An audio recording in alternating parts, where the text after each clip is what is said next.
और फिर कुछ टाइम के बाद जन्म हुआ मेरी दूसरी बेटी का। उसके जन्म के बाद अचानक से मेरा वेट बहुत ज़्यादा बढ़ना शुरू हो गया। एक वक्त में ऐसी कंडीशन आ गई थी कि मैं अपने आप चल फिर भी नहीं सकती थी। 5 बेसिक चीज़ें आज मैं आपको बताऊंगी। इनको अगर आप फॉलो करोगे तो 100% आपको फ़ायदा होगा। सबसे पहली चीज़ है,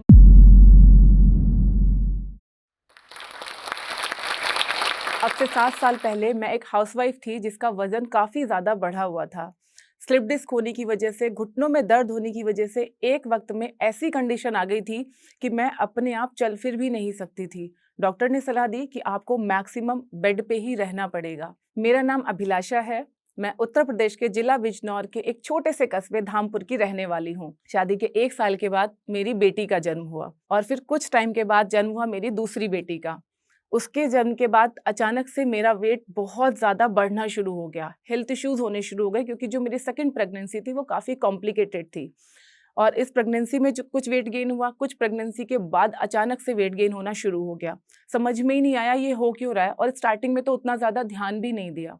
लेकिन फिर धीरे-धीरे क्या हुआ, वज़न अलग बढ़ रहा था और उसके साथ में हेल्थ इश्यूज़ भी होने शुरू हो गए। एक कंडीशन तो ऐसी आ गई कि मैं टू व्हीलर पे क्रॉस लेग्स करके भी नहीं बैठ पाती थी। इतना वज़न अपना बढ़ गया था, पैरों में दर्द इतना रहने लग गया था वज़न की वजह से कि मैं अपने पैरों को लिफ्ट ही नहीं कर पाती थी।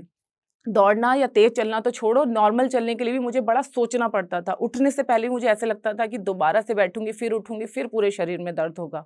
बट ठीक है, धीरे-धीरे ज़िंदगी ऐसे चलते जा रही थी। लेकिन अब क्या हुआ, इस बढ़ते वज़न के साथ-साथ एक दिन अचानक से मैं सुबह सो के उठी और जैसे ही मैं उठने के लिए मैंने अपने पैर बेड से नीचे उतारे, तो मैं क्या देखती हूँ कि अचानक से मेरी कमर में कुछ ज़र्क हुआ। कुछ अलग ऐसा हुआ जिसके लिए मतलब मैं तैयार नहीं थी और मैं अचानक से बिस्तर से नीचे गिर गई। फिर किसी तरह से मैंने खुद को सँभाला, मैं वापस बेड पे आई, लेकिन दर्द मेरी कमर में इतना ज़्यादा था कि वो मेरी बर्दाश्त की हद से बाहर था। फिर मैंने अपने हस्बैंड को कॉल किया जो उस वक़्त घर पे मौजूद नहीं थे। मैंने उनको बोला कि आप तुरंत घर पे आओ, मुझे ऐसे-ऐसे परेशानी हो गई है। फिर हम डॉक्टर के पास गए, डॉक्टर को दिखाया, तो डॉक्टर ने बोला कि ये तो आपको स्लिप डिस्क का प्रॉब्लम हो गया है, आपके डिस्क में प्रॉब्लम आ गई है। अभी आप ज़्यादा वॉक नहीं करना, ज़्यादा चलना-फिरना नहीं, और प्लीज़ आप कैसे भी करके अपना वज़न कम करो। अगर आपका वज़न कम नहीं होगा, इसी तरह से आपका वेट अगर बढ़ता रहेगा, तो ये प्रॉब्लम आपकी कभी भी ठीक नहीं होगी। आप कितनी भी दवाई खा लो, कुछ भी कर लो, आप ओवरकम नहीं करोगे। और अभी फ़िलहाल तो आपको सिर्फ़ बेड रेस्ट करना है, कुछ भी काम नहीं करना है। फिर एक टाइम पे तो कंडीशन ऐसी बन गई कि मुझे वॉशरूम जाने से पहले भी 10 बार सोचना पड़ता था। ऐसे लगता था मैं टॉयलेट में जाके बैठ गई और मैं खड़ी ही नहीं हो पाई तो क्या होगा? इस हालत में मुझे कुछ भी समझ में नहीं आ रहा था। हिम्मत ने बिल्कुल जवाब दे दिया था। बस ऐसे एक बार को तो ऐसे लगने लग गया था कि बस ईश्वर मुझे उठा ले, अब कुछ नहीं हो सकता इस ज़िंदगी का। फिर मैं कुछ देर मैंने अपने आप को कमरे में बंद किया और बिल्कुल फ्री माइंड से एकदम न्यूट्रल होके मैंने ये सोचा अब करना क्या है? फिर मुझे डॉक्टर की सारी बातें मैंने रिमाइंड की और फिर मुझे समझ में आया कि अगर आप अपना वज़न घटाओगे तभी आप इस परेशानी से बाहर निकल सकते हो। उस दिन से मैंने शुरू कर दिया अपना वज़न घटाओ अभियान। तो मैंने क्या किया, धीरे-धीरे कुछ-कुछ पढ़ना शुरू किया। जिस वक़्त की ये घटना है, उस वक़्त हम भारत के एक ऐसे शहर में रहते थे जहाँ पे नेटवर्क की कनेक्टिविटी बिल्कुल ख़त्म थी। वहाँ पे नेटवर्क आते ही नहीं थे। तो इंटरनेट का सहारा हम ले नहीं सकते थे, फिर बचा बुक्स का सहारा। मेरे पड़ोस में एक लाइब्रेरी थी, मैं अक्सर वहाँ से बुक्स मँगाती और बुक्स को पढ़ती। जितनी भी खाने-पीने से रिलेटेड थी, योगा से रिलेटेड जो बुक्स थी, मैंने उनको पढ़ना शुरू किया और धीरे-धीरे उन चीज़ों को अपने ऊपर अप्लाई करना शुरू किया। अभी क्योंकि मैं कोई एक्सरसाइज़ या फिज़िकल एक्टिविटी करूँ, उस हालत में मैं नहीं थी, तो मैंने सबसे पहले अपनी डाइट पे ध्यान देना शुरू किया और धीरे-धीरे अपना वज़न कम किया। जैसे-जैसे मेरा वज़न कम होता गया, मैंने देखा कि मेरी हेल्थ इम्प्रूव हो रही है। मेरे घुटनों का दर्द बेटर है, अभी उतना नहीं है, मैं चल फिर पा रही हूँ। एटलीस्ट मुझे अपने घर के छोटे-छोटे काम करने में उतनी प्रॉब्लम नहीं हो रही है, जितनी मैं पहले महसूस कर रही थी या पहले फेस कर रही थी। और फिर धीरे-धीरे मैंने एक्सरसाइज़ करना शुरू किया। फिर मुझे लगा कि यार ये फ़ील्ड बहुत अच्छा है और मुझे इसकी डीप नॉलेज लेनी चाहिए। तब मैंने एक डायटीशियन का कोर्स किया, न्यूट्रिशनिस्ट का कोर्स किया और साथ में मैंने बहुत सारे छोटे-छोटे कोर्सेज़ किए, योगा का कोर्स किया, जिम ट्रेनर का कोर्स किया। इस तरीके के छोटे-छोटे कोर्स मैं करते गई और जैसे-जैसे मैं कोर्स करते गई, मेरे अंदर कॉन्फिडेंस आता चला गया।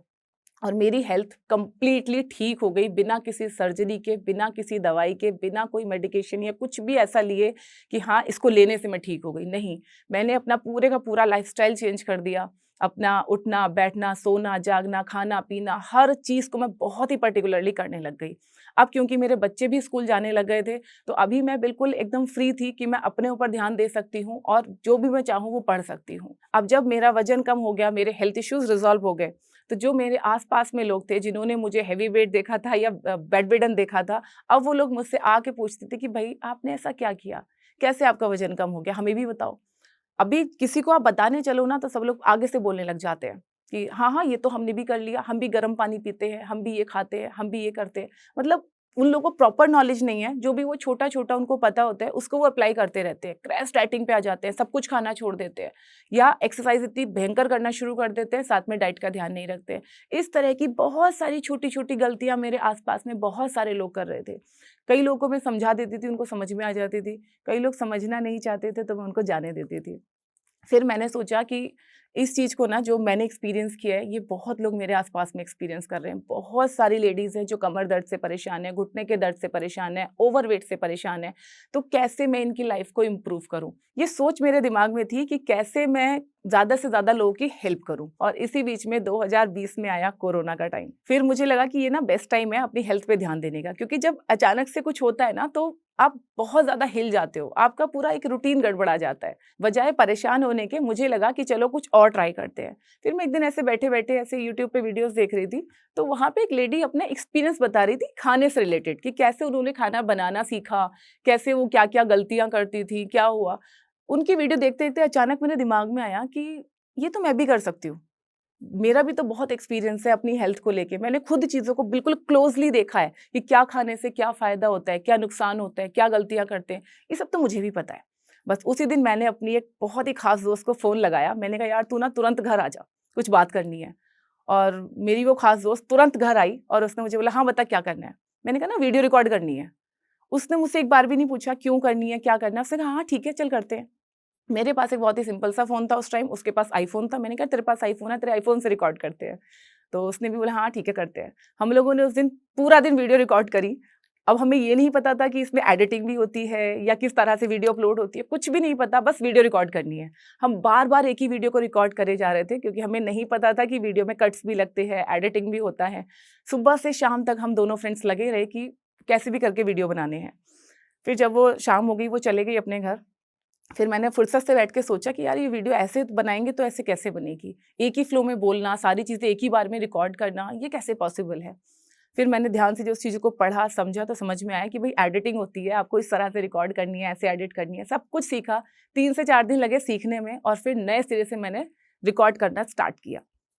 वीडियो रिकॉर्ड्स की, अपने एक्सपीरियंस शेयर किया कि मैंने क्या किया, कौन-सी एक्सरसाइज से शुरू किया, किस तरह की डाइटिंग से शुरू किया, क्या गलतियाँ की जो आपको भी नहीं करनी है। इस तरह की वीडियोज़ मैंने बनाना स्टार्ट किया। जब मैंने एक्सरसाइज की वीडियो बनाना स्टार्ट किया, तो जो मेरे जान-पहचान वाले मित्र लोग थे, वहाँ से जो मुझे सबसे खतरनाक कमेंट मिला, वो मिला मेरे कपड़ों को लेके, कि यार पूरे कपड़ों में वीडियो बनाते हो, कौन देखेगा? इतने सारे लोग एक्सरसाइज की वीडियो बनाते हैं, उनका शरीर दिखता है तो अच्छा लगता है कि ऐसा बनाना है। तुम्हारा शरीर दिख ही नहीं रहा है, तो कैसे पता चलेगा कि हमें कैसे बनाना है? सुन के मुझे बुरा तो बहुत लगा, गुस्सा भी बहुत आया कि मतलब मैं क्या बताने की कोशिश कर रही हूँ, मेरा क्या मोटिव है और आप किस मोटिव से चीज़ों को देख रहे हो। लेकिन उस वक़्त मैंने जाने दिया क्योंकि मुझे अपने ऊपर ये विश्वास था कि मैं जो कर रही हूँ, बिल्कुल सही कर रही हूँ। मेरा जो इंटेंशन है वो बिल्कुल सही है। यहाँ पे मैं आपको एक चीज़ और बता दूँ, जब मैंने यूट्यूब पे वीडियोज़ बनाने शुरू किए, तो स्टार्टिंग के 3 दिन तक मुझे ये भी नहीं पता था कि यहाँ से कुछ अर्निंग भी होती है। जस्ट मैं खाली बैठी हुई थी और खुद को डाइवर्ट करने के लिए I just started to making videos. फिर भी मैं अपने काम में लगी रही। अब धीरे-धीरे क्या हुआ कि मैं वीडियो बनाती हूँ, ये वाली बात मेरे गाँव में यानी कि मेरे ससुराल में भी पता चल गई। मेरा ससुराल एक बहुत ही पिछड़े इलाके से आता है, जहाँ पे बहुएँ सिर्फ़ साड़ी ही पहनती हैं। वहाँ पे जब लोगों ने वीडियोज़ देखी, तो उन लोगों ने मेरे घर जाके मेरी सास को, मेरे ससुर जी को बोलना शुरू कर दिया कि देखो आपकी बहू ये क्या काम कर रही है। ऐसे टी-शर्ट और पैंट पहन के वीडियोज़ बना रही है, पूरी दुनिया को दिखा रही है। ससुराल में आती है तो एकदम संस्कारी बन के रहती है, यहाँ आई है तो देखो इस तरह के कपड़े पहन के आई है। लेकिन भगवान का बहुत-बहुत शुक्रिया कि मेरे जो इन-लॉज़ थे, उन्होंने कभी मुझे इस चीज़ के लिए नहीं बोला। उन्होंने मेरी वीडियोज़ देखी और सिंपल उन्होंने देखा कि हाँ, इसमें कुछ भी गलत नहीं है, वो जस्ट दूसरों की हेल्प कर रही है, समझाने की कोशिश कर रही है। क्योंकि उन्होंने मुझे उस हालत में देखा था कि जब मैं बिस्तर पे पड़ी हुई थी और मेरे बच्चे भी आस-पास में रोते रहते थे और मैं ज़रूरी चीज़ों में भी उनकी जो उनकी रिक्वायरमेंट है, वो पूरी नहीं कर पा रही थी। उन्होंने मुझे कुछ नहीं बोला, उन्होंने बल्कि उन्हीं लोगों को पलट के जवाब दिया कि वो जो भी कर रही है ठीक कर रही है, हमें पता है वो क्या कर रही है और हमें इससे कोई दिक्कत नहीं है। 1-2 बार जब उन्होंने जवाब दे दिया, फिर किसी की हिम्मत भी नहीं हुई उनसे आके ऐसा बोलने की। धीरे-धीरे मेरी ये जर्नी आगे चलती गई। जो मेरे एक्सपीरियंस था, जो मेरी नॉलेज थी, वो मैं अपनी वीडियोज़ के थ्रू लोगों को बताती रही और इस तरह से यूट्यूब पे 0 सब्सक्राइबर से शुरू हुआ हमारा ये सफ़र अभी 8 लाख सब्सक्राइबर्स तक पहुँचने वाला है। जब मैं यूट्यूब पे लगातार वीडियोज़ बनाते जा रही थी, तो वीडियोज़ में भी कई बार होता है बहुत सारी चीज़ें आपकी रह जाती हैं। तो बहुत लोगों ने मुझे पर्सनली इस चीज़ के लिए मुझे डीएम्स किए कि मैम ये आप हमारा डाइट प्लान बना दो, आप ये कर लो। उसके बाद मैंने शुरू किया अपना ऑनलाइन कोचिंग का बिज़नेस, जहाँ पे मैं ऑनलाइन क्लासेस देती हूँ, एक्सरसाइजेस की क्लासेस देती हूँ, आपको पूरा वेट लॉस के बारे में बताती हूँ कि क्या-क्या स्टेप आपको फॉलो करने हैं। उसी में से 5 बेसिक चीज़ें आज मैं आपको बताऊँगी, इनको अगर आप फॉलो करोगे तो 100% आपको फ़ायदा होगा। सबसे पहली चीज़ है माइंड मेकअप। सबसे पहले आप खुद को ये विश्वास दिलाइए कि आप कर सकते हो। ज़्यादातर लोगों को अपने ऊपर ये विश्वास नहीं होता कि वो कर सकते हैं। जब तक आपको नहीं लगेगा कि आप कर सकते हो, तब तक कोई कोच, कोई डाइट, कोई भी प्रोग्राम आपको हेल्प नहीं कर सकता है। दूसरा, कभी भी खुद को भूखा मत रखो। ये मैंने अपनी पर्सनल जर्नी से सीखा है। अक्सर लोग क्या करते हैं कि भूखे रहना शुरू कर देते हैं। वो नहीं करना है। आपको सही ईटिंग करनी है, सही चीज़ें खानी हैं। सही चीज़ें क्या होती है, कैसी होती है, इन सब के ऊपर ही मैं वीडियोज़ बनाती हूँ। आप चाहो तो वहाँ पे एक बार विज़िट कर सकते हैं। एक आइडिया मैं आपको देती हूँ, जितनी भी नेचुरल चीज़ें हैं, जो कि हमें नेचर ने जिस फॉर्म में दी हैं, उसी फॉर्म में आप खाना स्टार्ट कीजिए। ठीक है? दूसरा, आप सिंपल अपनी दादी-नानी से पूछिए वो क्या खाते थे। जो चीज़ें वो नहीं खाते थे, वो आपको भी नहीं खानी है। बस यही डाइट आप फ़ॉलो करो और अलग से कुछ भी लेने की ज़रूरत नहीं है। तीसरा, पानी का बहुत ज़रूरी रोल है। दिन भर में कम से कम 3 से साढ़े 3 लीटर पानी ज़रूर पियो। ऐसा मैं नहीं बोल रही हूँ कि पानी पीने से आपका वज़न कम हो जाएगा। बिल्कुल नहीं। लेकिन पानी आपके शरीर को अंदर से साफ़ करेगा, आपके मेटाबॉलिज़्म को हाई करेगा। जब आपका शरीर अंदर से साफ़ रहेगा, आपके ऑर्गन्स अच्छे से वर्क करेंगे, तो ऑटोमेटिक आपको वेट लॉस में हेल्प मिलेगी। चौथा, किसी न किसी तरीके की फ़िज़िकल एक्टिविटी में खुद को इंक्लूड ज़रूर कीजिए। ज़रूरी नहीं है कि आप जिम में जाके ज भारी-भारी डंबल्स उठाएँ। जैसे मैं कभी भी जिम में वेट लॉस के लिए नहीं गई। मैं सीखने के लिए ज़रूर गई हूँ कि जिम कैसे करते हैं, इक्विपमेंट को कैसे यूज़ करते हैं, बट मेरी वेट लॉस जर्नी में मैं कभी भी जिम नहीं गई हूँ। तो आपको वो करने का ज़रूरत नहीं है। आप सिंपल होम वर्कआउट करके, सिंपल स्ट्रेचेज़ योगा करके, जॉगिंग करके, रनिंग करके, घर में छोटे-छोटे एक्सरसाइज़ेज़ करके आप अपनी वेट लॉस जर्नी स्टार्ट कर सकते हैं। 5वां और सबसे इम्पोर्टेंट पॉइंट जो मैंने अपनी ज़िंदगी से सबसे ज़्यादा सीखा है, दैट इज़ किसी भी चीज़ की बहुत ज़्यादा टेंशन नहीं लेना। जितना आप टेंशन लेते हो, उतनी आपकी हेल्थ और ज़्यादा खराब होती है। सिंपल आप कोशिश करो अपना बेस्ट करने की हर चीज़ में। जैसे अगर आप अभी तक मुझे सुन रहे हैं, तो आपने मेरी जो ये पूरी जर्नी देखी है, आपने देखा होगा हाई लो चलते रहते हैं। अगर आप हाई फेस में हैं तो भी नॉर्मल रहिए, लो फेस में हैं तो भी अपने आप को शांत रखने की कोशिश कीजिए। जितना ज़्यादा स्ट्रेस लोगे, क्योंकि आज के टाइम में ये हो रहा है। मेरे इतने सारे क्लाइंट्स हैं, मैं जब उनसे बात करती हूँ तो हर किसी को कोई ना कोई स्ट्रेस है। जितना आप स्ट्रेस में रहोगे, उतना ही आप अपने खाने-पीने पे ध्यान नहीं दे पाओगे, अपनी फिज़िकल एक्टिविटी आप कर रहे हो, नहीं कर रहे हो, इन सब चीज़ों पे ध्यान नहीं दे पाओगे।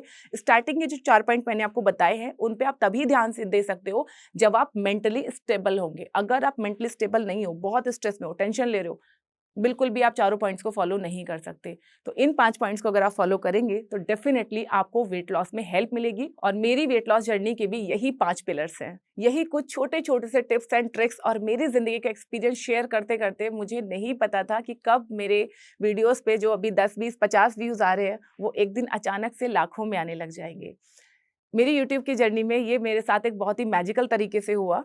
मेरी हर वीडियो पे 10, 20, 30 व्यूज़ आते थे, लेकिन क्योंकि स्टार्टिंग जब मैंने की थी तो उस वक़्त मेरे दिमाग में वो अर्निंग वाला फैक्टर था ही नहीं, है ना? तो मैंने उतना उस पे ध्यान भी नहीं दिया। सडनली क्या हुआ, मैंने एक दिन शाम को एक वीडियो अपलोड की 4-5 बजे के आस-पास और उस पे वही जो नॉर्मल हमारे व्यूज़ आ रहे थे 20, 30, 40 उतने ही व्यूज़ आए और 10 बजे मैंने अपना इंटरनेट बंद किया और मैं सो गई।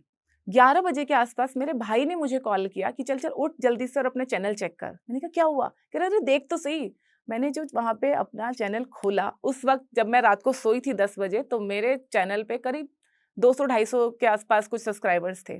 और जब मैंने 11 बजे अपना नेट ऑन किया, अपना चैनल खोल के देखा, तो उस वक़्त जो मेरी वीडियो मैंने शाम को अपलोड की थी, उस पे 2 लाख व्यूज़ हो चुके थे और सब्सक्राइबर्स भी मेरे 800 प्लस हो गए थे।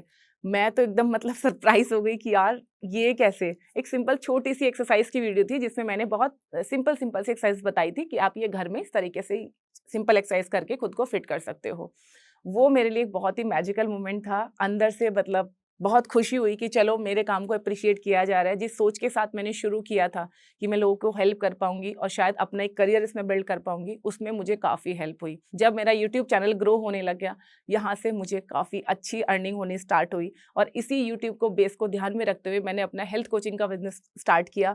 अभी आज के तारीख में मेरा यूट्यूब प्लस हेल्थ कोचिंग के बिज़नेस को मिला के इतनी अच्छी अर्निंग हो जाती है कि मैंने कभी सोचा भी नहीं था। अपनी ये जर्नी आपके साथ में शेयर करने का मेरा सिर्फ एक छोटा-सा मोटिव है कि अगर आप घर में बैठे हो, आपकी हेल्थ खराब है, कमर में दर्द हो रहा है, घुटने में दर्द हो रहा है, वज़न बढ़ रहा है और खुद को लेके आप इनसिक्योर हो रहे हो, खुद को लेके आपको ऐसे लगता है कि बस मेरी ज़िंदगी ख़त्म है, जो कि कभी मुझे लगता था। अगर आपको भी आज ऐसा लग रहा है, तो तुरंत उठिए और अपने लिए स्टेप लीजिए। और अगर शादी के बाद आपका जो करियर है वो ख़त्म हो चुका है, जैसे एक टाइम पे मेरा ख़त्म हो चुका था और आप सोच रहे हो कि क्या करना है, कैसे करना है, तो अपने आप को एक नई ऊर्जा से भरिए, अपने चारों तरफ एक बार नज़र घुमा के देखिए।